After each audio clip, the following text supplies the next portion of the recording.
Zvinhu zvangu zvadonhera kuseri. Kunge pane vanhu here baba? Pane vanhu here apo?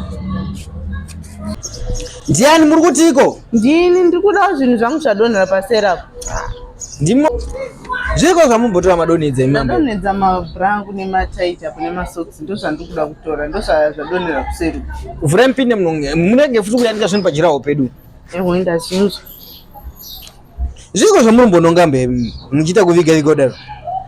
Mabhra nemapende mamuchinyepedzera kuti mabhra mapendi nemataita mapendi matatu chedzera kana mukwata zvazvataurika aiwo pati madonhedzera kamapende enyu kuseri nemataiti kunoku makunyepa kuti anzi mabhra chedzera kana mukwasha ambe mumire musayanika zvinhu pachirawo nepamagedha musetsike enyu kuenda zvinhu munoyenga mapende enyu nemabhra indobata manje panhu panoenda pendere ndakubata panhu panoenda taiti enyu ini ndakubata panhu panoenda murume wenyu manya musadaro ambe iyo ida kutsika panhu pamapai padonhera mapende enyu sorry mukwasha mamchinyepa futi kunyara kutaura kuti madonhedza mapende enyu kuseri madi kudaidzira mabanga namayongo aida yazvidzwa kuti mukudonhedza mapende nemabhra enyu no ndokunozvonakidza romudonhedza mapende nemabhra enyu musadaro ambuemi andichadaro sorry zvenyu musadaro kudai muende musadaro ambuemi musadaro ambuemi